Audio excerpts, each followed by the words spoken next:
Chapter 10 The Rogue Bludger. Since the disastrous episode of the Pixies, Professor Lockhart had not brought live creatures to class. Instead, he read passages from his books to them and sometimes reenacted some of the more dramatic bits. He usually picked Harry to help him with these reconstructions.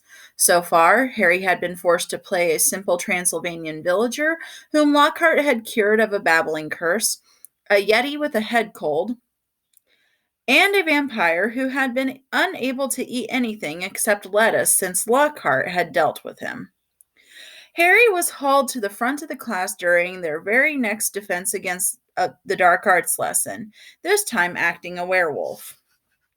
If he hadn't had a very good reason for keeping Lockhart in a good mood, he would have refused it. Nice loud howl, Harry. Exactly. And then, if you'll believe it, I pounced like this, slammed him to the floor. Thus, with one hand, I managed to hold him down. With my other, put my wand to his throat. I then screwed up my remaining strength and performed the immensely complex homorphosis charm. Yeah. He let out a piteous moan. And go on, Harry. Higher than that. Good. The fur vanished, the fangs shrank, and he was turned back into a simple man. Simple, yet effective. And another village will remember me forever as the hero who delivered them from the monthly terror of werewolf attacks. The bell rang and Lockhart got to his feet. Homework? Compose a poem about my defeat of the Wagga Wagga werewolf. Signed copies of Magical Me to the author of the best one. The class began to leave. Harry returned to the back of the room where Ron and Hermione were waiting. Ready? Harry muttered. Wait until everyone's gone, said Hermione nervously. All right. She approached Lockhart's desk, a piece of paper clutched tightly in her hand, Harry and Ron right behind her. Professor Lockhart, Hermione stammered, I wanted to get this book out of the library, just for background reading. She held out a piece of paper, her hand shaking slightly. The thing is, it's in the restricted section of the library, so I need a teacher to sign for it. I'm sure it would help me understand what you say in Gadding with Ghouls about slow-acting venoms. Ah, Gadding with Ghouls, said Lockhart, taking the note from Hermione and smiling widely at her.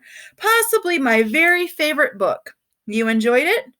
Oh, yes, said Hermione eagerly. So clever. The way you trapped that last one with the tea strainer?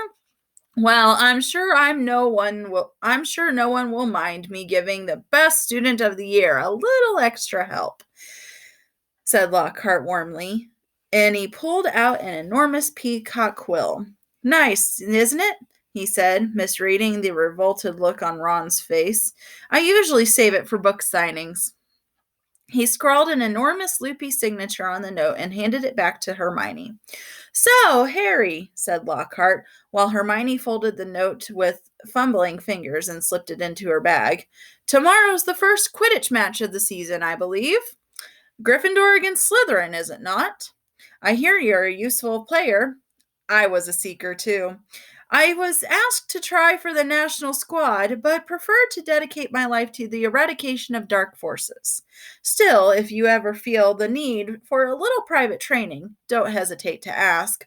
Always happy to pass on my expertise to less able players. Harry made an indistinct noise in his throat, then hurried off after Ron and Hermione.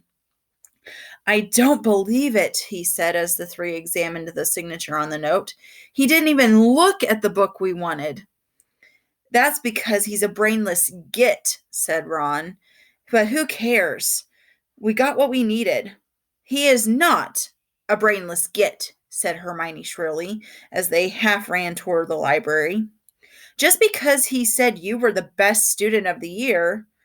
They dropped their voices as they entered the muffled stillness of the library. Madame Pince, the librarian, was a thin, irritable woman who looked like an underfed vulture. Most potent potions? she repeated suspiciously, trying to take the note from Hermione, but Hermione wouldn't let go. I was wondering if I could keep it, she said breathlessly. Oh, come on, said Ron, wrenching it from her grasp and thrusting it at Madame Pence. We'll get you another autograph. Lockhart will sign anything if it stands still long enough.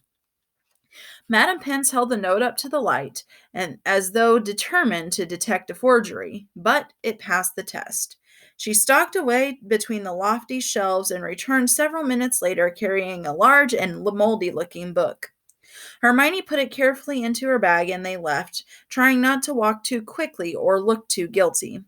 5 minutes later, they were barricaded in Moaning Myrtle's out-of-order bathroom once again.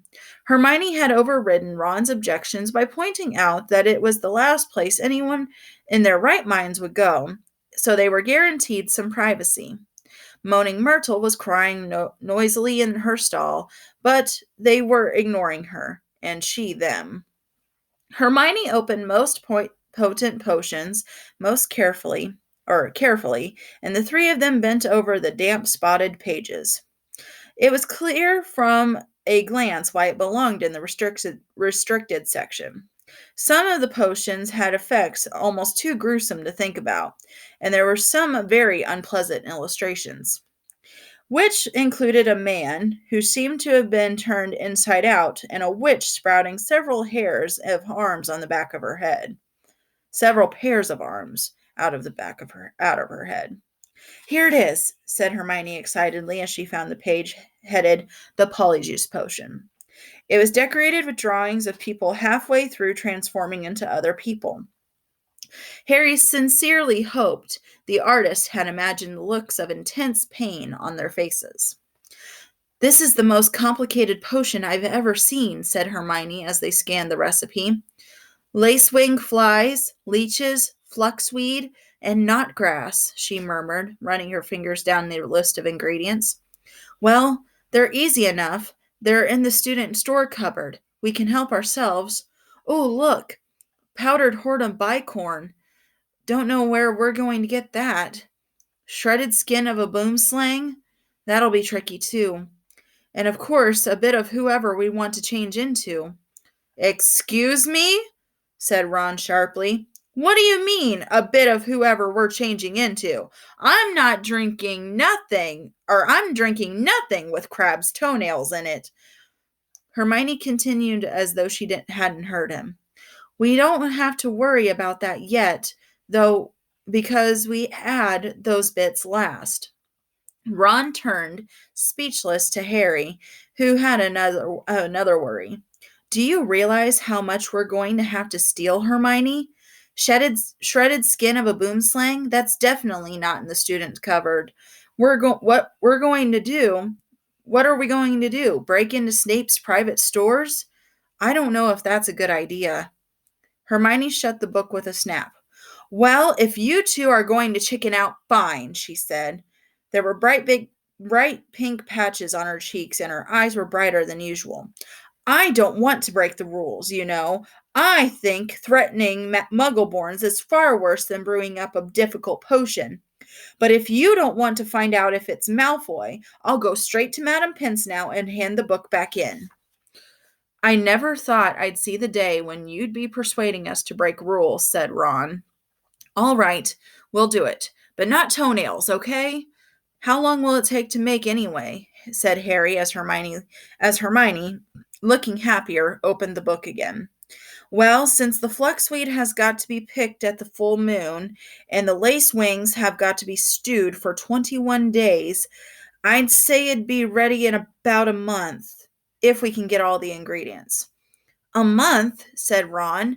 Malfoy could have attacked half the Muggleborns in the school by then. But Hermione's eyes narrowed dangerously again, and he added swiftly, But it's the best plan we've got, so full steam ahead, I say. However, while Hermione was checking that the coast was clear for them to leave the bathroom, Ron muttered to Harry, It'll be a lot less hassle if you can just knock Malfoy off his broom tomorrow.